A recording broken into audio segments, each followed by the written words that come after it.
Hello friends, CTET के लिए आज हम सोशल साइंस के प्रीवियस ईयर के क्वेश्चन पेपर डिस्कस करेंगे। सीटेट पेपर 2 उसके लिए सोशल साइंस के प्रीवियस ईयर के क्वेश्चन पेपर डिस्कस करेंगे। साथ के साथ में चैप्टर भी जो हिस्ट्री और ज्योग्राफी के चैप्टर भी साथ के साथ डाल रही हूँ चैनल पे, तो आप उसे जरूर देखते रहें। हमें हर चीज हर पॉइंट अच्छे से समझ के ही आगे बढ़ना है, उन चीज़ों को भी आप जरूर देखते रहें। प्रीवियस ईयर के क्वेश्चन पेपर हमें देखना बहुत ज़रूरी है, क्योंकि इससे हमें क्वेश्चन का पैटर्न पता होता है, हमें क्या पढ़ना है क्या नहीं पढ़ना है और किस तरीके से पढ़ना है, हमें कितना समझ के पढ़ना है, इस चीज़ों के बारे में हमें उससे आइडिया मिलता है। ठीक है, तो चलिए टाइम वेस्ट किए बिना प्रीवियस ईयर के क्वेश्चन पेपर डिस्कस करते हैं। एक क्वेश्चन को समझते हुए उससे रिलेटेड और क्वेश्चन सॉल्व करते हुए हम आगे बढ़ेंगे। और अभी तक जिन्होंने मेरे चैनल को सब्सक्राइब नहीं किया, प्लीज़ चैनल को सब्सक्राइब कर दें। वीडियो पसंद आए तो वीडियो को लाइक करें, शेयर करें और कमेंट करें। ठीक है, चलिए देखते हैं। आपको पता होगा कि जब हम पेपर देने जाते हैं, कि जब सीटेट का हम पेपर देने जाते हैं तो 31 से 60 क्वेश्चन हमारा सब्जेक्ट का होता है, यानी कि सोशल साइंस का होता है। क्वेश्चन नंबर 31 से हमारा सोशल साइंस का स्टार्ट हो जाता है और 90 तक। ठीक है, 60 क्वेश्चन हमारे सोशल साइंस के होते हैं। तो आप अगर मेरे साथ बने रहेंगे तो मेरी गारंटी है कि आप 50 प्लस तो नंबर लेके आएंगे अपने सोशल साइंस में। ठीक, 55 प्लस, 50 तो मैं कम बोल रही हूँ, 55 प्लस आप ला सकते हैं सोशल साइंस में। और अगर 55 प्लस ले आए तो फिर बात ही क्या है, फिर तो आपका सीटेट क्लियर समझिए। चलिए तो हम देखते हैं क्वेश्चन नंबर 31, यानी कि क्वेश्चन नंबर फर्स्ट। इसमें क्या है, अभिकथन तथा कारण दोनों को ध्यान से पढ़ें।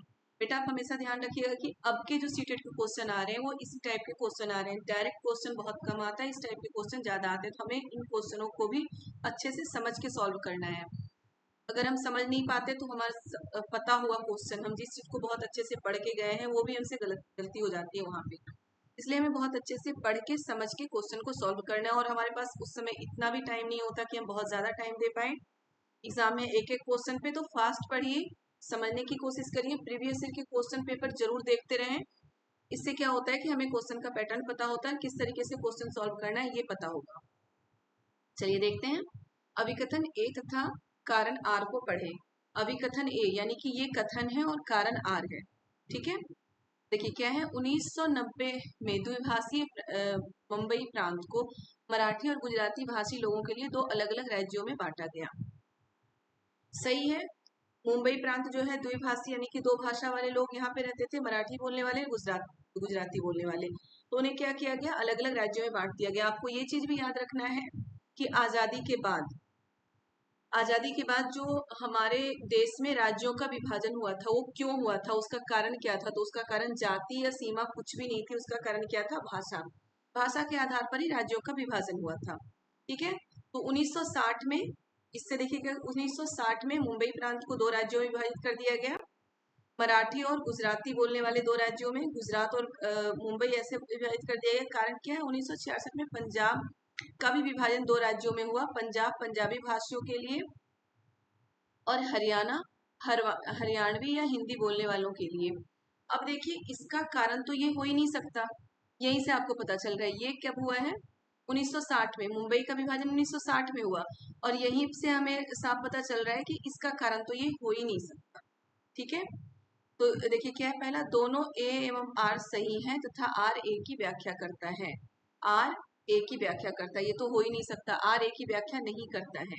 आर तो बाद में हुआ है, ए पहले हुआ है। और आर में क्या है, पंजाब का विभाजन दो राज्यों में, पंजाब पंजाबी भाषियों के लिए, हरियाणा हरियाणवी भाषियों के लिए। तो ये भी सही है कि 1966 में पंजाब का विभाजन हुआ था, पंजाब और हरियाणा में। ए और बी, ए और आर दोनों सही है। ए और ए, आर ए की व्याख्या नहीं है, आर ए की व्याख्या नहीं है, हो ही नहीं सकती आर ए की व्याख्या, क्योंकि आर बाद में हुआ है, ए पहले हुआ है। ठीक है, ए सही है किंतु आर गलत है। तो ए गलत है किंतु आर सही, तो ये दोनों ही नहीं है हमारा। और सही हमारा दोनों ही है। ए भी सही है कि जो मुंबई का विभाजन था 1960 में हुआ था, पंजाब का विभाजन हुआ था 1966 में, और दोनों ही विभाजन भाषा के आधार पर हुआ था। मुंबई के विभाजन मुंबई और गुजरात में हुआ था, पंजाब का विभाजन क्या कहाँ हुआ था, पंजाब और हरियाणा। ठीक है, क्लियर रखिएगा आप इसे। आगे चलिए देखते हैं हम। तो थोड़ा सा ध्यान से हमें पढ़ना है, बहुत ज्यादा टाइम नहीं देना, ध्यान से हमें पढ़ना है और वो क्वेश्चन आपका सही होगा। आगे क्या है, के कारण लद्दाख को छोटा तिब्बत भी कहते हैं। तो लद्दाख को जो ये सिविक्स में ये है कि लद्दाख को छोटा तिब्बत कहा जाता है। क्यों कहा जाता है लद्दाख को छोटा तिब्बत? भौगोलिक सामीप्य, धार्मिक समानता, बिल्कुल धार्मिक समानता दोनों में है। बौद्ध और इस्लाम धर्म मानने वाले लद्दाख में भी है, तिब्बत में भी है। समान भोजन, दोनों का भोजन बिल्कुल समान है। भाषाई समानता, भाषाई समानता भी दोनों में है। तो यही हमारा हो जाएगा बी, सी और डी। ठीक है, बी, सी और डी ये हमारा सही होता है कि धार्मिक समानता, समान भोजन यानी कि भोजन की समानता और भाषाई समानता के कारण क्या हुआ, लद्दाख को छोटा तिब्बत भी कहते हैं। अब यहाँ से क्वेश्चन भी आता है कि लद्दाख को और किस नाम से जाना जाता है, तो उसे किस नाम से जाना जाता है? छोटा तिब्बत कहते हैं लद्दाख। क्लियर है? इससे भी दो क्वेश्चन बनते हैं। चलिए आगे देखते हैं क्या है। सातवीं शताब्दी के प्रारंभ में निम्नलिखित में से किस विचार पर लोगों ने सवाल उठाना शुरू किया? ये बेटा मैं आपको करा चुकी हूँ हिस्ट्री में, जो धर्म वाला चैप्टर है उसमें मैं ये करा चुकी हूँ कि सातवीं शताब्दी के प्रारंभ में किस किस विचार पर लोगों ने सवाल उठाना शुरू किया। तो सातवीं शताब्दी के प्रारंभ में क्या हुआ था, लोग जो बहुत सारे धर्म थे और धर्म में ये जाति के बारे में, विशेषाधिकार के बारे में जो चीजें थी उससे लोग बहुत परेशान हो गए थे और वो कुछ अलग चीज चाहते थे। वो चाहते थे कि हमें कुछ अलग मिले, मतलब कि धर्म के लिए ही, ईश्वर में तो सभी की भावना थी, लेकिन वो सभी जो उस समय पंडित मौलवी या जो भी थे वो जो बातें बताते थे, विशेषाधिकार की बातें या धर्म में जो कुरीतियां थी उनसे निकलना चाहते थे लोग। तो इस तरह के विचार उस समय पनप रहे थे। देखिए क्या है, केवल मानव जाति जीवन के अनंत चक्रों से गुजरती है? नहीं, सभी व्यक्ति जन्म के समय समान होते हैं। व्यक्तिगत प्रयासों से पुनर्जन्म के चक्र से छुटकारा पाया जा सकता है। सामाजिक विशेषाधिकार किसी का जन्म का परिणाम है। सामाजिक विशेषाधिकार किसी का जन्म का परिणाम है। अब क्या है, सातवीं शताब्दी के प्रारंभ में किस विचार पर लोगों ने सवाल उठाना शुरू किया? तो ये जो तीन विचार है ना, तो ये लोगों के मन में आ रहा था, लेकिन ये जो विचार था कि सामाजिक विशेषाधिकार किसी का जन्म का परिणाम है, ये उनके दिमाग में ये चीजें गलत थी और इसलिए इस पर सवाल उठाना शुरू किया। जो सही है उस पर तो हम सवाल नहीं उठाएंगे, गलत पे सवाल उठाते हैं। तो इस पर उन्होंने सवाल उठाना शुरू किया कि जो सामाजिक विशेषाधिकार है वो किसी को नहीं मिलना चाहिए। लोगों का मानना, मतलब कि लोग जो पहले के लोग कहते थे कि जन्म से ही किसी को विशेषाधिकार मिल जाता है, तो इन चीजों पे वो सवाल उठा रहे थे। ठीक है, आगे चलिए देखते हैं। पृथ्वी के चारों ओर फैली वायु की पतली परत को वायुमंडल कहते हैं। क्या चीज वायु को पृथ्वी के चारों ओर बनाए रखती है? तो पृथ्वी की चारों ओर जो वायु की पतली परत है उसे वायुमंडल कहते हैं। तो हम सभी को पता है कि पृथ्वी, हम कोई बॉल अगर आसमान की ओर फेंकते हैं तो वो नीचे जमीन पे आता है। हम खुद मनुष्य, ये जितने भी जो भी जीव जंतु पृथ्वी पर रहने वाले हैं वो पृथ्वी पर टिक के रह रहे हैं, उड़ क्यों नहीं जाते? क्यों नहीं उड़ जाते? गुरुत्वाकर्षण बल के कारण। ठीक है, गुरुत्वाकर्षण बल के कारण ही है कि हम पृथ्वी पर टिके रहते हैं। जो वायु की पतली परत है, मतलब हर चीज को पृथ्वी अपनी ओर आकर्षित करता है। और वायु को भी पृथ्वी अपनी ओर आकर्षित करता है, और गुरुत्वाकर्षण बल के कारण ही जो वायु की पतली परत है वो पृथ्वी के चारों ओर वायु की पतली परत बनी हुई है। ठीक है, वायुमंडल की परतें, जो चार परतें होती है, क्षोभ मंडल, समताप मंडल, मध्य मंडल, बहिर्मंडल और बाह्य वायुमंडल। इसके बारे में मैं आपको ज्योग्राफी के चैप्टर में बता चुकी हूँ, तो उसे जाके जरूर देखिएगा, वहां से कोई ना कोई क्वेश्चन हर बार आता ही है। तो वो पॉइंट आप जरूर देखें जाके मेरे ज्योग्राफी के चैप्टर में, वीडियो में, आपको बहुत अच्छे से समझ में आएगा वो। ना समझ में आए तो मुझे प्लीज कमेंट करें उस पर कि मैं आपको क्लियर करूं और ज्यादा।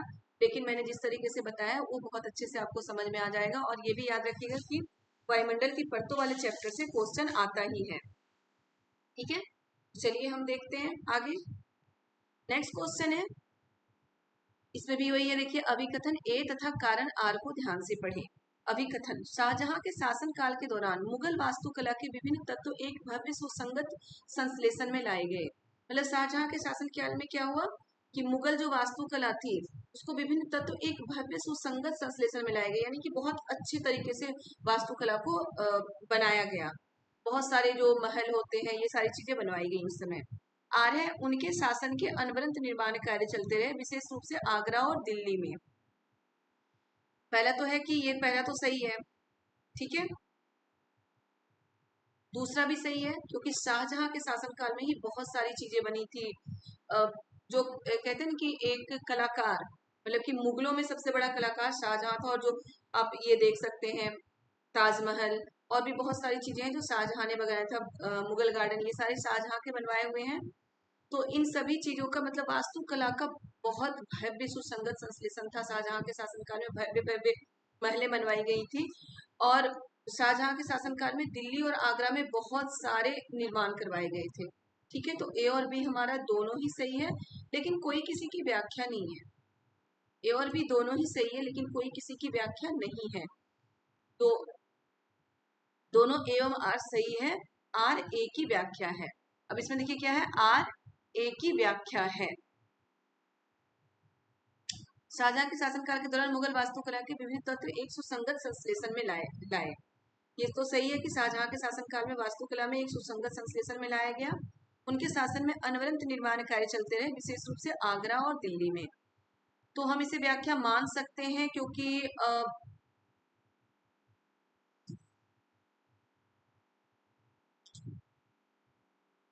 मेरे हिसाब से तो दोनों अलग अलग ही हैं, चलो, लेकिन हम इसे व्याख्या मान सकते हैं, क्योंकि सुसंगत संश्लेषण था और तभी तो ये आगरा और दिल्ली में बहुत सारे कार्य चलते रहे। तो दोनों ही सही है।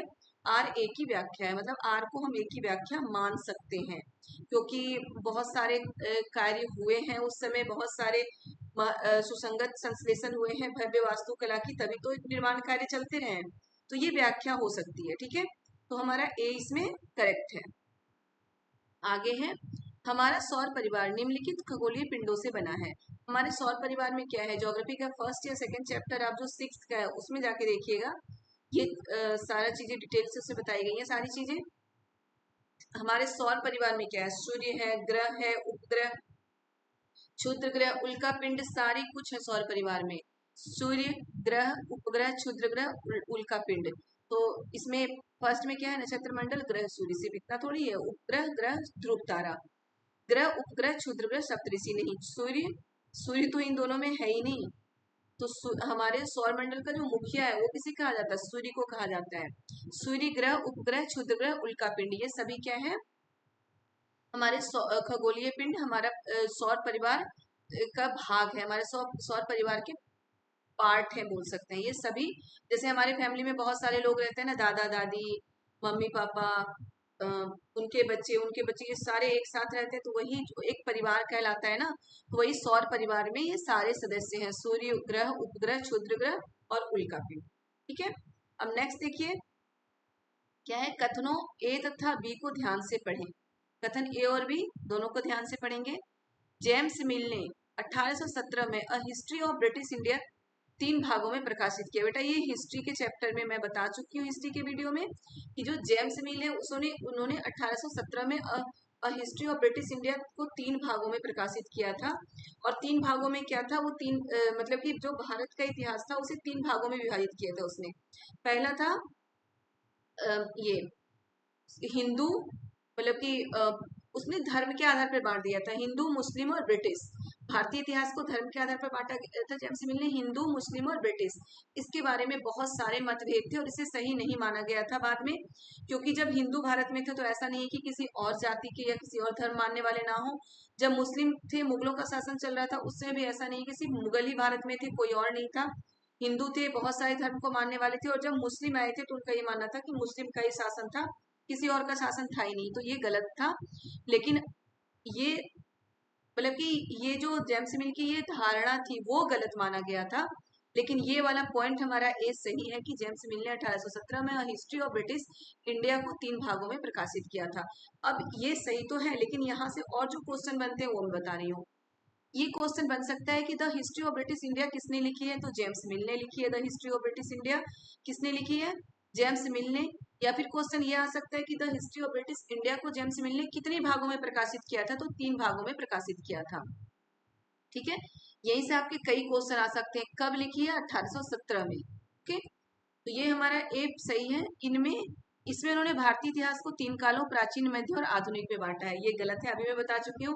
भारतीय इतिहास को उसने हिंदू, मुस्लिम और ब्रिटिश में बांटा था। इस पर बहुत ज्यादा विवाद हुआ था, उसके बाद ही क्या हुआ, जो दूसरी बार भारतीय इतिहास को बांटा गया वो प्राचीन, मध्य और आधुनिक भारत के इतिहास में बांटा गया था। तो ये हमारा गलत है, ए सही और बी गलत है। क्या होगा, ए सही और बी गलत है, तुम्हारा ऑप्शन नंबर 3 इसमें सही होगा। अब आगे देखिए, पहाड़ी क्षेत्रों में अब रेल मार्ग का विस्तृत निर्माण हो रहा है। अति उपयुक्त कारण का चयन करिए। पहाड़ी क्षेत्रों में भी रेल मार्ग का निर्माण हो रहा है, क्यों हो रहा है? प्रौद्योगिकी के कारण। क्योंकि अब हमारे पास इतने सारे प्रौद्योगिकी आ चुके हैं कि हम कहीं भी कोई भी निर्माण कार्य कर सकते हैं। तो देखिए क्या है ऑप्शन, इसका सही कारण चयन कीजिए। पहाड़ों में रेल मार्गों का निर्माण आसान हो गया होता है। बिल्कुल नहीं होता, बहुत कठिन होता है पहाड़ों में रेल मार्गों का निर्माण, क्योंकि रोड तो हम ऊपर नीचे बना सकते हैं, लेकिन रेल मार्ग के लिए बिल्कुल सीधी लाइन चाहिए। पहाड़ क्षयित है, ये भी नहीं होगा। पहाड़ी लोग रेल मार्ग को बना रहे हैं, लोगों को बनाने से नहीं होता, हमें प्रौद्योगिकी की आवश्यकता होती है। इसे संभव करने के लिए उन्नत प्रौद्योगिकी का विकास हुआ है। तुम्हारा ऑप्शन नंबर 4 सही है। आगे देखिए, फिर वही आ गया कथन वाला। कथन ए तथा बी को ध्यान से पढ़ें। 1917 में बंगाल में एक भयानक अकाल के ने लगभग 1 करोड़ लोगों को मार डाला। बिल्कुल सही है। ये 8th की हिस्ट्री में ये वाला पूरा पॉइंट मैं आपको पढ़ा चुकी हूँ, जो नील की कृषि के लिए, यानी कि अंग्रेजों का जब भारत पर बंगाल पे अधिकार हुआ था सबसे पहले, अंग्रेजों का प्लासी और बक्सर की लड़ाई के बाद। और बंगाल पर अधिकार के बाद क्या हुआ था, वो नील की खेती और अफीम की खेती के लिए लोगों पर प्रेशर डाल रहे थे। और उसी समय बंगाल में 1970 में भयानक अकाल हुआ था, जिसमें कई लोग मारे गए थे। लगभग 1/3 लोग मारे गए थे उस अकाल में। ठीक है, तो ये बिल्कुल सही है हमारा कि 1970 में बंगाल में एक भयानक अकाल ने लगभग 1 करोड़ लोगों को मार डाला। बिल्कुल सही। इस अकाल में बंगाल की 1/3 आबादी खत्म हो गई थी, ये भी बिल्कुल सही है। लगभग 1 करोड़ लोग मारे गए थे और 1/3 आबादी बंगाल की खत्म हो गई थी। तो ए और बी दोनों हमारा सही है, ऑप्शन नंबर 1। ठीक, आगे देखिए, भारतीय उपमहाद्वीप में गंगा ब्रह्मपुत्र बेसिन की व्याख्या करने वाले कथन का चयन करिए। भारतीय उपमहाद्वीप में गंगा ब्रह्मपुत्र बेसिन में पढ़ा चुकी हूँ ज्योग्राफी में, इसके व्याख्या करने वाले कथन का चयन कीजिए। इस प्रदेश में शंकुधारी वन होते हैं। बिल्कुल नहीं, इस प्रदेश में शंकुधारी वन नहीं होते हैं, क्योंकि ये बंगाल की खाड़ी के पास है गंगा ब्रह्मपुत्र बेसिन। ठीक है, पश्चिम बंगाल में है, वहां पे कोई पहाड़ी इलाका नहीं है कि वहाँ शंकुधारी वन पाए जाएंगे। यह बेसिन उपोष्ण में स्थित है, ये सही है। ये बेसिन उपोष्ण प्रदेश में स्थित है। उष्णकटिबंधीय, उपोष्णकटिबंधीय, ये सब भी मैं आपको करा चुकी हूँ। उससे भी क्वेश्चन आता है तो वो भी जाके आप जरूर देख लें। इस क्षेत्र की जलवायु मुख्यतः मानसूनी होती है। बिल्कुल सही है, मानसूनी जलवायु होती है। बेसिन क्षेत्र में विभिन्न प्रकार की स्थलाकृति है, ये भी सही है कि उस क्षेत्र में बहुत तरह की स्थलाकृति है। तो कौन सा हमारा सही होगा? बी, सी और डी सारा सही है और ए गलत है। नेक्स्ट देखिए, स्त्री पुरुष तुलना नामक पुस्तक की रचना निम्नलिखित में से किस सुधारक ने की थी? तो ताराबाई सिंधे ने लिखी थी स्त्री पुरुष तुलना नामक पुस्तक। गेहूं एवं जौ जैसे फसल उगाने के सर्वप्रथम साक्ष्य निम्नलिखित में किस स्थान पर मिले हैं? सही विकल्प का चयन करें। तो गेहूं और जौ जैसी फसल उगाने का जो सर्वप्रथम साक्ष्य मिले हैं सुलेमान और किरथर पहाड़ियों में। ये हिस्ट्री में ये मैं आपको समझा चुकी हूँ, बता चुकी हूँ बहुत अच्छे से, कि जो गेहूं और जौ के जो साक्ष्य मिले हैं वो कहाँ पे मिले हैं? सुलेमान और किरथर पहाड़ियों पे।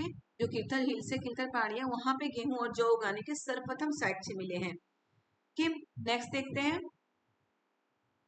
तर्क और अभिकथन। ठीक है, अभिकथन क्या है? ए, रूढ़िबद्ध धारणाएं लोगों को ऐसे काम करने से रोकती है जिनमें वो अच्छे हैं।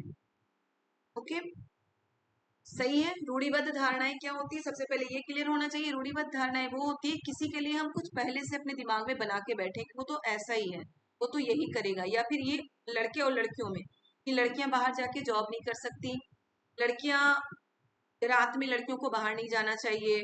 ये सभी रूढ़िबद्ध धारणाएं होती है। ये है कि लड़कों को घर का काम नहीं करना चाहिए, लड़कों को रोना नहीं चाहिए। ये सारी चीजें क्या होती है? रूढ़िबद्ध धारणाएं होती हैं।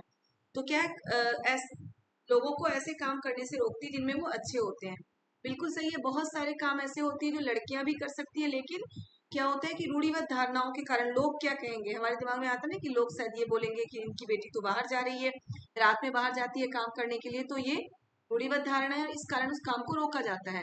लड़के, अगर कुछ लड़के होते हैं बहुत अच्छे कुक होते हैं, बहुत अच्छा खाना बना सकते हैं, लेकिन फिर भी वो समाज के डर से शायद उस लाइन में अपना करियर ना बनाते हैं कि भाई लोग क्या कहेंगे।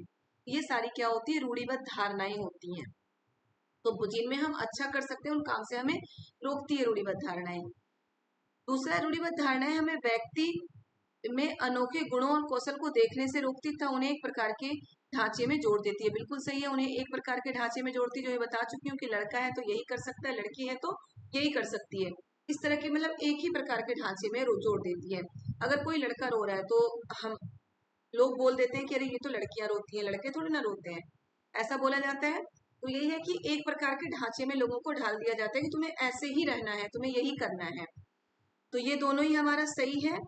और ए की क्या है, ए और आर दोनों सही है तथा आर ए की सही व्याख्या है।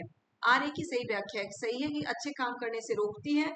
और क्या होता है, कौशल रूढ़िबद्ध धारणा में व्यक्ति के अनोखे गुणों और कौशल को देखने से रोकती है, उन्हें एक ही प्रकार के ढांचे में डाल देती है।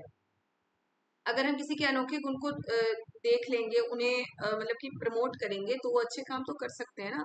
लेकिन रूढ़िबद्ध धारणाओं में इन्हीं चीजों के लिए होती है कि उन्हें अच्छे काम करने से रोक दिया जाता है। आगे देखिए, निम्नलिखित में से वायुमंडल का अधिकांश कौन सी दो गैसें हैं? निम्नलिखित में से वायुमंडल का अधिकांश कौन सी दो गैसें हैं वायुमंडल में? नाइट्रोजन और ऑक्सीजन। नाइट्रोजन सबसे ज्यादा है और ऑक्सीजन, ये वायुमंडल की जो गैस वाली परतें हैं, वो उस चैप्टर में, ज्योग्राफी के चैप्टर में ये है, 7th में ऐसा थी चैप्टर, तो आप मेरा वीडियो देख सकते हैं, उसमें से भी क्वेश्चन आता है कि कौन सी कितनी गैसें हैं। नाइट्रोजन और ऑक्सीजन जो है वो सबसे ज्यादा है, नाइट्रोजन सबसे ज्यादा है, ऑक्सीजन उसके बाद। ठीक है, अब देखिए, कथन ए तथा बी को ध्यान से पढ़ें।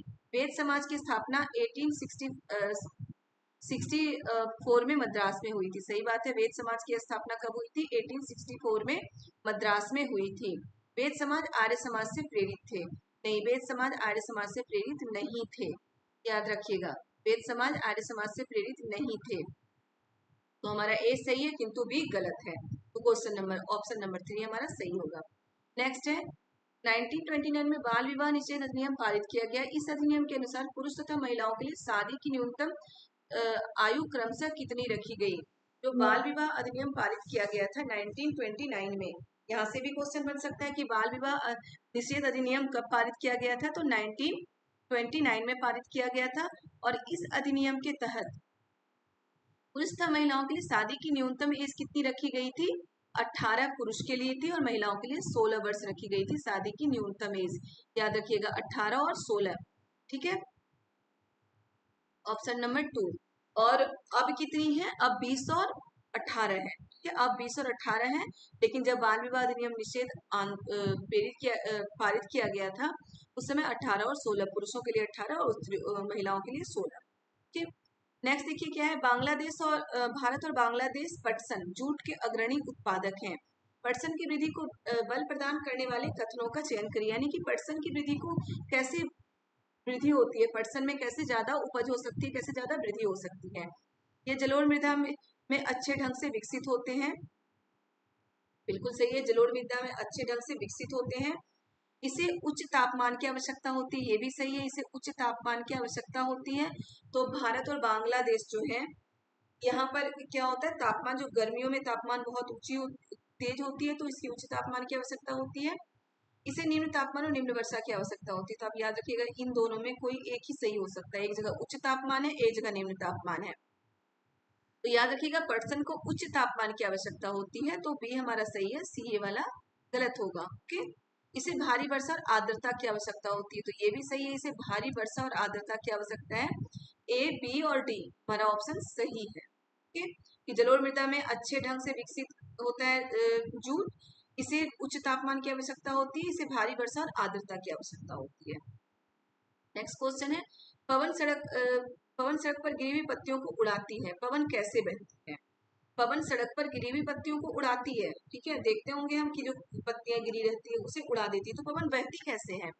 उच्च दाब से निम्न दाब के क्षेत्र की ओर गति करती है, निम्न दाब क्षेत्र से उच्च दाब के क्षेत्र की ओर गति करती है, संघनित वायु की गति पौधों और जीव जंतुओं की गति, ये तो हो ही नहीं सकता, संघनित वायु की गति पौधों और जीव जंतुओं की गति नहीं हो सकता।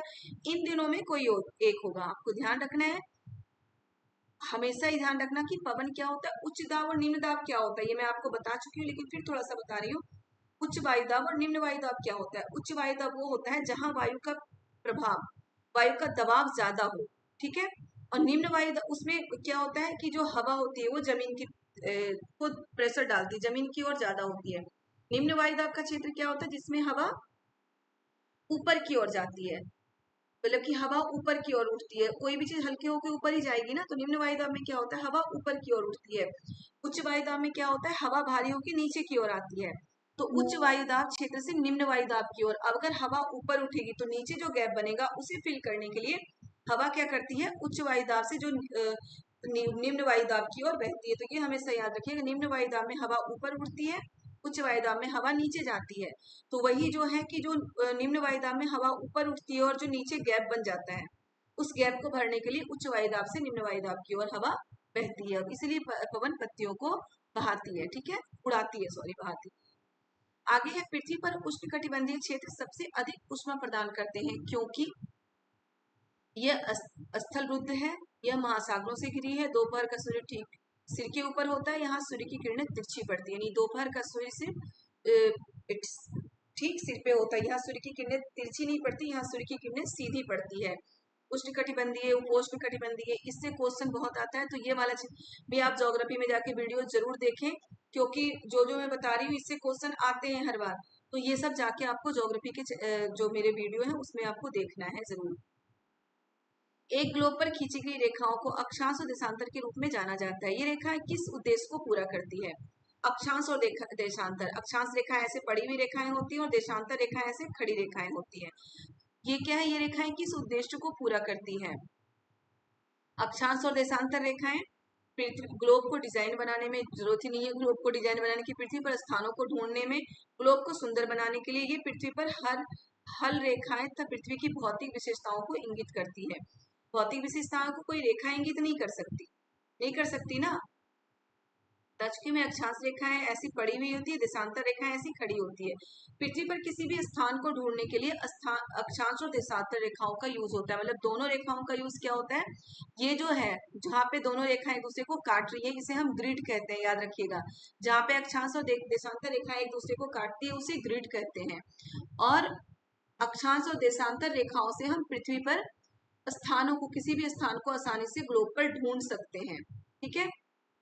तो पृथ्वी पर स्थानों को ढूंढने के लिए अक्षांश और देशांतर रेखाओं का इस्तेमाल होता है। और अक्षांश और देशांतर रेखाएं जब एक दूसरे पर एक दूसरे को काटती है उसे क्या, ग्रिड कहते हैं। अब ये भी आप याद रखिएगा कि पृथ्वी पर कोई ऐसी रेखा है नहीं, ये सारी रेखाएं मानक रेखाएं हैं। माना गया है हमें पृथ्वी का, मतलब कि पृथ्वी के अध्ययन करने के लिए इन रेखाओं को मान लिया गया कि इस तरह की रेखा है। अब चलिए आगे देखते हैं। हिंदुस्तान सोशलिस्ट रिपब्लिक एसोसिएशन के बारे में निम्नलिखित में से कौन सा कथन सही नहीं है? ये नहीं है, कौन सा कथन सही नहीं है?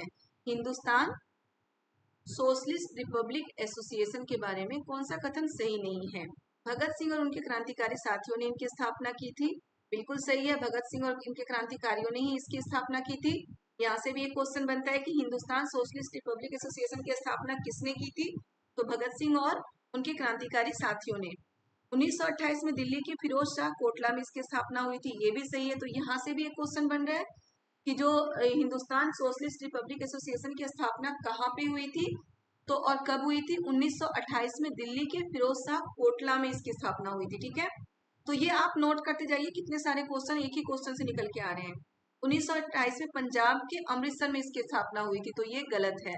आप देख रहे हैं, पहले तो इसमें मैं सही बता चुकी हूँ, 1928 में दिल्ली के फिरोज शाह कोटला में इसकी स्थापना हुई थी।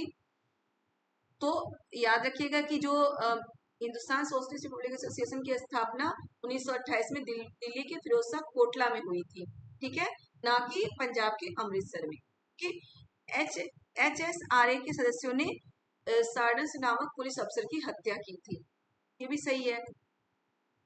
तो हमारा इसमें हमें गलत बताना है। तो गलत बताने के लिए हमारा तीसरा गलत है इसमें, कि इसकी स्थापना पंजाब के अमृतसर में नहीं, दिल्ली के फिरोज शाह कोटला में हुई। आगे है अभिकथन ए तथा आर। फिर वही क्वेश्चन आ गया, अभिकथन ए तथा आर को ध्यान से पढ़ें। अभिकथन, राजस्व वसूली व्यवस्था महालवारी बंदोबस्त की शुरुआत हॉल्ट मैकेजी ने की थी। अभी अभी मैं जो वीडियो चैप्टर्स के डाल रही थी, जिसमें वो अभी ऊपर हम पढ़ चुके हैं ना, बंगाल में जो अकाल वाला है उसी में है महालवारी व्यवस्था। बहुत सारी व्यवस्थाओं के बारे में है कि वो किसानों से लगान वसूल करने के लिए किस किस तरह की व्यवस्थाएं कर रहे थे, किस तरह से उन्हें ज्यादा व्यवस्था मिले। महालवारी व्यवस्था थी उसमें, फिर बहुत सारी चीजें थी उसमें, आप जाके उस वीडियो में जरूर देखें। उससे भी क्वेश्चन में आप ये बताएंगे कि मैं हर चीज से बोल रही हूँ क्वेश्चन आता है, तो बिल्कुल आता है। जो इम्पोर्टेंट है वही मैं आपको बता रही हूँ, कि कहीं से कुछ भी क्वेश्चन आ सकता है। जो इम्पोर्टेंट है वो सारे चीज आप देखना है आपको जाके। वीडियो में मैं उतना ही बताती हूँ जितना इम्पोर्टेंट होता है, जिससे क्वेश्चन बनते हैं। अभी मैं आपको ये क्वेश्चन सॉल्व करके दिखा रही हूँ और उसके बाद आप मेरा वीडियो जाके देखें एक एक चीज आपको बताया गया है जो भी इस क्वेश्चन में है, क्वेश्चन पेपर में जितनी भी चीजें हैं। ठीक है, राजस्व वसूली व्यवस्था महालवारी बंदोबस्त की शुरुआत लॉर्ड मैकेंजी ने की थी, बिल्कुल सही है। राजस्व वसूली था कंपनी तक इसे पहुंचाने की जिम्मेदारी गांव के प्रधान को दी गई, ना कि जमींदार को। ये गलत है। क्या है, राजस्व वसूली तक कंपनी तक इसे पहुंचाने की जिम्मेदारी गांव के प्रधान को दी गई, ना कि जमींदार को। इसमें क्या था, महालवारी व्यवस्था में जमींदारों को दी गई थी जिम्मेदारी राजस्व वसूलने की, राजस्व वसूल के वो मतलब कि वहां तक अंग्रेजों तक पहुंचाते थे। सॉरी, ये भी सही है हमारा कि इसमें क्या हुआ था, गांव के जो जमींदार को दी गई थी व्यवस्था, वो दूसरी व्यवस्था थी जिसमें जमींदारों को दी गई थी राजस्व वसूलने की जिम्मेदारी। इसमें क्या था, महालवारी बंदोबस्त में क्या था, गांव के जो प्रधान होते हैं यानी कि जिसे हम मुखिया कहते हैं, उनको ये जिम्मेदारी दी गई थी। ठीक है, उनको जिम्मेदारी दी गई थी राजस्व वसूलने की, जमींदारों को जिम्मेदारी नहीं दी गई थी राजस्व वसूलने की इसमें। तो हमारा ए और बी दोनों सही है। इसमें क्या है, दोनों सही है किंतु इसमें किसी की कोई व्याख्या नहीं है, किसी की कोई। इसमें क्या है, महालवारी बंदोबस्त लॉर्ड मैकेंजी ने की थी। दूसरा है कि राजस्व वसूली तक कंपनी तक इसे पहुंचाने की जिम्मेदारी गांव के प्रधान को दी गई थी, ना कि जमींदार को। दोनों ही सही है लेकिन कोई किसी की व्याख्या नहीं है। ठीक है, तो दोनों ए एवं आर सही है किंतु आर ए की व्याख्या नहीं है। कि ये जो जमींदारों को जो जिम्मेदारी दी जाती थी वो अस्थाई बंदोबस्त में दी जाती थी, याद रखिएगा। अस्थाई बंदोबस्त जो था उसमें जमींदारों को जिम्मेदारी दी जाती थी राजस्व वसूलने की। अस्थाई बंदोबस्त में क्या होता था कि एक फिक्स अमाउंट होता था, फिक्स अमाउंट या फसल आप बोल सकते हैं कि जो भी उनकी खेत थी उस पर एक फिक्स अमाउंट होता था कि इतना ही राजस्व उससे लिया जाएगा, चाहे उसकी फसल बहुत ज्यादा हो या बिल्कुल ही बेकार हो, अकाल पड़ जाए, लेकिन उन्हें वो फिक्स अमाउंट देना ही पड़ेगा। तो ये जिम्मेदारी जिम्मेदारी किसे दी गई थी, जमींदार को। किसमें जो व्यवस्था ये जिम्मेदारी दी गई थी जमींदार को कि वो वहां से फिक्स अमाउंट लेके अस्थाई बंदोबस्त के तहत फिक्स अमाउंट लेके अंग्रेजों को दे। लेकिन जो महालवारी व्यवस्था थी उसमें गांव के प्रधान को जिम्मेदारी दी गई थी लगान वसूलने की। ठीक है, नेक्स्ट देखते हैं, निम्नलिखित में से कौन सा कथन वर्तमान के समय से संसाधन उपलब्धता के संदर्भ के साथ सतत कोशीय विकास में सहायता करता है। सतत कोशीय विकास होता क्या है, पहले ये हम देखते हैं। सतत कोशीय विकास वो होता है कि जिसमें ये कहा गया है कि संसाधनों का हम इस प्रकार प्रयोग करें कि हमारी आने वाली पीढ़ी भी उसका उपयोग कर सके, यानी कि संसाधनों को हम आवश्यकता के अनुसार ही इस्तेमाल करें। कोई भी हमें ये नहीं बोलता कि हम अपने आवश्यकता के अनुसार भी संसाधन को इस्तेमाल ना करें। तो हम अपने आवश्यकता के अनुसार ही संसाधन को इस्तेमाल करें ताकि हमारी आने वाली पीढ़ी भी उनका उपयोग कर सके। ठीक है, ये तो सतत कोशीय विकास है। अब हम देखते हैं कि क्या है क्वेश्चन, निम्नलिखित में से कौन सा कथन वर्तमान समय के संसाधन उपलब्धता के संदर्भ के साथ सतत कोशीय विकास में सहायता करता है। क्या है, संसाधनों की खपत को घटाना, बिल्कुल सही है। संसाधनों की जो खपत है उसे घटाना चाहिए। संसाधनों के उपयोग में वृद्धि, ये तो हो ही नहीं सकता। संसाधनों के उपयोग में वृद्धि नहीं करना है बल्कि इसे घटाना है, इसे कम करना है।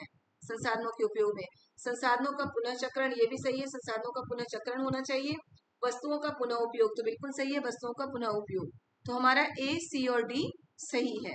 इससे क्या होता है, सतत कोशीय विकास में सहायता प्रदान होती। नेक्स्ट है पेरियापुरन, एक तमिल कृति हमें किसके बारे में जानकारी देती है। पेरियापुरन में क्या था कि साधारण स्त्री और पुरुषों के बारे में, स्त्री और पुरुषों के बारे में, जो साधारण स्त्री पुरुष होते थे उनके बारे में इस तमिल कृति में लिखा गया था। राजा रानियों के बारे में तो बहुत सारी कृतियां हैं, विद्वानों के बारे में, सिपाहियों के बारे में, लेकिन पेरियापुरम एक ऐसी कृति है, एक ऐसी तमिल कृति है जिसमें क्या है, साधारण स्त्री और पुरुषों के बारे में लिखा गया है। याद रखिएगा, ये भी आ सकता है कि ऐसी तमिल कृति कौन सी है जिसमें साधारण स्त्री और पुरुषों के बारे में लिखा गया है, तो क्या है, पेरियापुरन। ठीक है, नेक्स्ट है, क्या चीज किसी वस्तु अथवा पदार्थ को संसाधन बनाती है। किसी भी वस्तु अथवा पदार्थ को संसाधन कौन बना सकती है, शुद्धिकरण नहीं, निष्कर्षण नहीं, वस्तु की खोज नहीं। हम किसी वस्तु की खोज कर लिए, वो हमारे इस्तेमाल के लायक ही नहीं है, तो क्या वो संसाधन होगी, नहीं होगी। संसाधन क्या बनाती है, उपयोगिता अथवा प्रयोज्यता, मतलब हमारे उपयोग में वो आ रहा है और हम उसे अपने पास लाने में सक्षम हैं, तो ये संसाधन को, किसी भी वस्तु अथवा पदार्थ को संसाधन बनाती है। ओके, चलिए नेक्स्ट देखते हैं, प्रेरी को विश्व का धान्यागार भी कहते हैं। इस प्रदेश में अत्यधिक गेहूं के उत्पादन में सहायक परिस्थितियों का चुनाव कीजिए। याद रखिएगा, प्रेरी में बहुत ज्यादा गेहूं का उत्पादन होता है और इसे क्या बोला जाता है, प्रेरी को विश्व का धान्यागार कहा जाता है। एक बार सीटेट में ये क्वेश्चन आया था डायरेक्ट कि विश्व का धान्यागार किसे कहा गया है, तो विश्व का धान्यागार प्रेरी को कहा गया है। तो प्रेरी में ये भी क्वेश्चन आपका सेपरेट क्वेश्चन यहाँ से बनता है, विश्व का धान्यागार किसे कहा गया, प्रेरी को। प्रेरी गेहूं उत्पादन में सहायता, अत्यधिक बहुत ज्यादा गेहूं का उत्पादन होता है प्रेरी में। अब परिस्थितियों का चुनाव करिए, कौन सी परिस्थिति है, यहाँ लोग प्रौद्योगिकी का उपयोग नहीं करते, अगर नहीं करेंगे प्रौद्योगिकी का उपयोग तो फिर उसमें मतलब गेहूं के उत्पादन में वृद्धि हो ही नहीं सकती। यहाँ लोग बहुत परिश्रमी है, सही है, अगर परिश्रमी हम रहेंगे, मेहनत करेंगे तभी तो कुछ आगे बढ़ पाएंगे। कृषि की वैज्ञानिक विधियों का यहाँ प्रयोग होता है, ये भी सही है। इस प्रदेश में वर्षा की कमी है, अगर वर्षा की कमी होगी तो फसल अच्छे नहीं हो सकते हैं, ठीक है। तो हमारा बी और सी सही है कि यहाँ लोग बहुत ही मेहनती, बहुत ही परिश्रमी हैं और वैज्ञानिक विधियों का उपयोग करते हैं, किसके लिए, गेहूं की फसल उपजाने के लिए, इसलिए यहाँ की गेहूं की फसल बहुत अच्छी होती है। अब नेक्स्ट देखिए क्या है हमारा, पृथ्वी का वास्तविक निरूपक प्रतिरूप क्या है, पृथ्वी का वास्तविक निरूपक प्रतिरूप ग्लोब होता है, याद रखिएगा। मानचित्र नहीं हो सकता, उपग्रह से प्राप्त चित्र भी नहीं, रग्बी गेंद नहीं, ग्लोब। ग्लोब को हमेशा पृथ्वी का वास्तविक प्रतिरूप बोला गया है, ठीक है। नेक्स्ट क्या है, ए और आर, फिर अभिकथन और कारण आ गया। ए है जनजातियों की सांस्कृतिक परंपराएं जिनमें उनकी भाषा तथा संगीत भी शामिल है, बहुत समृद्ध तथा विशिष्ट होती है। क्या है, जनजातियों की सांस्कृतिक परंपराएं जिनमें उनकी भाषा तथा संगीत भी शामिल है, बहुत समृद्ध तथा विशिष्ट होती है, सही है। उनकी जो वास्तविक परंपराएं होती हैं बहुत समृद्ध होती है और एक विशिष्ट परंपरा होती है, हर किसी की परंपरा अपने आप में विशिष्ट होती है, ठीक है। दूसरा है जमीन, जंगल, घास के मैदान तथा पानी पूरे कुनबे की संपत्ति मानी जाती है, जिनका उपयोग सभी एक साथ मिलकर करते हैं, ये भी सही है। मैं जनजातियों वाला चैप्टर आपको करा चुकी हूँ, अभी अभी मैंने डाला है चैनल पे जनजातियों वाला चैप्टर कुछ दिन पहले। तो उसमें क्या होता है, जमीन, जंगल, घास, मैदान तथा पानी पूरे कुनबे यानी कि सभी लोगों के लिए, सभी लोगों की संपत्ति होती है, उसमें कोई एक अपना अधिकार नहीं जमा सकता कि ये जमीन मेरी है, सबकी होती है जमीन। तो ए और बी हमारा दोनों ही सही है, लेकिन इसमें कोई किसी की व्याख्या दिख नहीं रहा। क्या आपको लग रहा है कि आर ए की व्याख्या है, नहीं है, दोनों ही अपने आप में सेपरेट सेपरेट सही है, क्योंकि दोनों ही बिल्कुल अलग है। इसमें क्या है, भाषा संगीत बहुत समृद्ध है, बिल्कुल समृद्ध है। यहाँ पे जमीन, जंगल और घास के बारे में बताया गया है, तो ये दोनों ही सही है, लेकिन कोई किसी की व्याख्या नहीं है। तो ए और आर दोनों सही है, किंतु ए आर ए की व्याख्या नहीं है। चलिए नेक्स्ट देखते हैं, वो बीमारियां जो एक व्यक्ति से दूसरे व्यक्ति को जल, भोजन, वायु द्वारा वायु इत्यादि से फैलती, उसे क्या कहते हैं, संचारणीय बीमारी। यानी कि संचारणीय बीमारी कहते हैं जो एक दूसरे से, अनुवांशिक बीमारी क्या होती है, जो वंशानुगत चलती आ रही है, वो अनुवांशिक बीमारी हुई। जन्मजात बीमारियां जो जन्म से किसी को कोई बीमारी होती है, वो जन्मजात बीमारियां होती है। संचारणीय बीमारियां क्या होती हैं, कि एक दूसरे से फैलने वाली बीमारी, जैसे कोरोना हुआ था ना, बोलते ही फैल जाता था, वही है संचारणीय बीमारी, ठीक है। तो ये ऐसी बीमारी होती है जल, भोजन, वायु इत्यादि से फैलती। अब क्या है, फिर अभिकथन और कथन आ गया। अभिकथन ए तथा आर। ए क्या है, दादा भाई नौरोजी जो कि भारतीय राष्ट्रीय कांग्रेस के बड़े नेता थे, कभी भी भारतीय राष्ट्रीय कांग्रेस के अध्यक्ष नहीं रहे। तो दादा भाई नौरोजी भारतीय राष्ट्रीय कांग्रेस के अध्यक्ष थे, याद रखिएगा, दादा भाई नौरोजी भारतीय राष्ट्रीय कांग्रेस के अध्यक्ष थे, तो ये गलत है, ठीक। दूसरा है, एक व्यवसायी और प्रचारक थे, वह एक व्यवसायी और प्रचारक थे, वो लंदन में रहते थे और कुछ समय के लिए ब्रिटिश संसद के सदस्य भी रहे। तो वो क्या है, एक व्यवसायी और प्रचारक थे और वो लंदन में रहते थे और कुछ समय के लिए ब्रिटिश संसद के सदस्य भी रहे, तो ये सही है हमारा, ठीक है। ए गलत है और बी सही है, आर सही है। वो व्यवसायी और प्रचारक थे और वो लंदन में भी बहुत समय के लिए रहे, कुछ समय के लिए लंदन में भी रहे थे और ब्रिटिश संसद के सदस्य भी रहे थे। नेक्स्ट देखिए, फिर ए और आर आ गया। प्रारंभिक स्तर पर सामाजिक विज्ञान का शिक्षण महत्वपूर्ण है। अब पेडालॉजी के क्वेश्चन है कि जो प्रारंभिक स्तर पर है सामाजिक विज्ञान का शिक्षण महत्वपूर्ण है। दूसरा तो बिल्कुल होना चाहिए प्रारंभिक स्तर पर सामाजिक विज्ञान के शिक्षण। दूसरा है, यह बच्चे को सामाजिक मामलों के प्रति संवेदनशील बनाता है तथा उनमें भिन्नता एवं विविधता के लिए सम्मान विकसित करता है, तो ये भी सही है। और बिल्कुल व्याख्या है, आर ए की व्याख्या है कि बच्चों को सामाजिक मामलों के लिए संवेदनशील बनाता है, उनमें विविधता के लिए सम्मान विकसित करता है। यही कारण है कि सामाजिक विज्ञान में प्रारंभिक स्तर से ही सामाजिक विज्ञान का शिक्षण महत्वपूर्ण है। तो ए और आर दोनों सही है और आर ए की व्याख्या करता है। नेक्स्ट है हमारा, भारत के गांवों से किसानों के कई आत्महत्या के मामले रिपोर्ट किए गए हैं। भारत के गांव से, सही बात है, बहुत सारे किसानों के आत्महत्या के मामले रिपोर्ट किए जाते हैं, क्योंकि किसान की फसल खराब हो गई, वो सुसाइड कर लेते हैं। वो बहुत ज्यादा कर्ज में डूब जाते हैं तो वो सुसाइड करते हैं।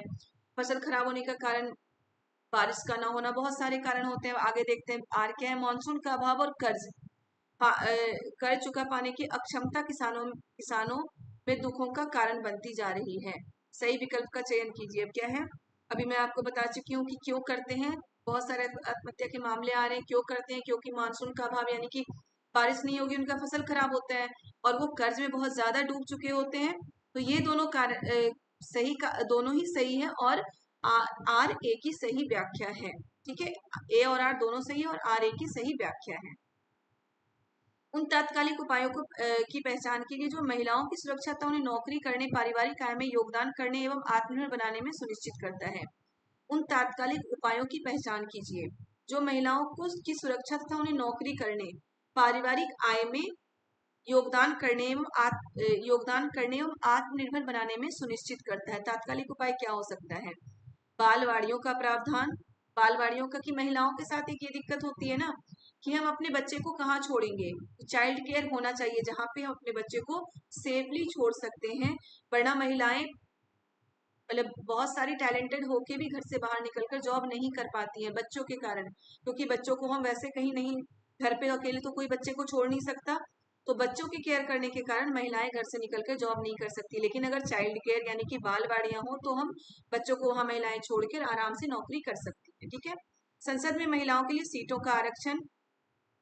इसमें क्या है, देखिए, नौकरी करने और पारिवारिक आय में योगदान, तो हमें संसद में थोड़ी ना जाना है, सीट हमें इलेक्शन तो लड़ना नहीं है, हमें नौकरी करना है और परिवार में आय विकसित करना है। व्यवसायिक सुरक्षा प्रदान करना, बिल्कुल व्यवसायिक सुरक्षा प्रदान होनी चाहिए महिलाओं को, क्योंकि बहुत जगह हमें ये देखने को सुनने को मिलता है कि बहुत सारी, मतलब कि जहाँ भी वो जॉब कर रहे हैं वहां पे क्या होता है, उनके साथ कुछ गलत चीजें भी होती है, इसलिए व्यवसायिक सुरक्षा उन्हें जरूर प्रदान करनी चाहिए। रात की पाली शिफ्ट के लिए लाने ले जाने की सुविधा ये भी चाहिए, क्योंकि महिलाओं को जो रात के समय लाने ले जाने की सुविधा मिलनी चाहिए, कि जो ऑफिस हो वहां से कोई उसे ले जाए, गाड़ी आए ले जाए और फिर घर छोड़ के जाए। तो ये तीन चीजें सही हैं हमारी, ये तीन चीजें हमें चाहिए तात्कालिक रूप से, ताकि महिलाएं जॉब कर सकें। बालवाड़ियों का प्रावधान, व्यवसायिक सुरक्षा और रात की पारी यानी कि रात की शिफ्ट के लिए ले जाने और लाने की सुविधा। तो बी, ए, सी और बी, डी सही है। ठीक है? तो चलिए, आज के वीडियो में इतना ही है। नेक्स्ट जो 64 से जो क्वेश्चन है वो नेक्स्ट वीडियो में मैं अपलोड करूंगी। और अभी तक जिन्होंने मेरे चैनल को सब्सक्राइब नहीं किया हो, प्लीज चैनल को सब्सक्राइब कर दें। वीडियो पसंद आए तो वीडियो को लाइक करें, ज्यादा से ज्यादा शेयर करें। कमेंट, अगर आपको कोई भी चीज समझ में ना आई हो तो प्लीज आप कमेंट जरूर करें कि ये चीज आपको समझ में ना आई हो, मैं वो आपको दोबारा समझाऊंगी, बिल्कुल समझाऊंगी। मेरी जिम्मेदारी है कि आप बहुत अच्छे से चीजों को समझ पाए जो मैं आपको बताना चाह रही हूँ। ठीक, तो चलिए, इसके जो 64 से आगे के क्वेश्चन है वो मैं जल्दी ही अपलोड करूंगी। तो इतना, तब तक आप मेरे चैनल को सब्सक्राइब कर दें। ओके बच्चों, बाय बाय।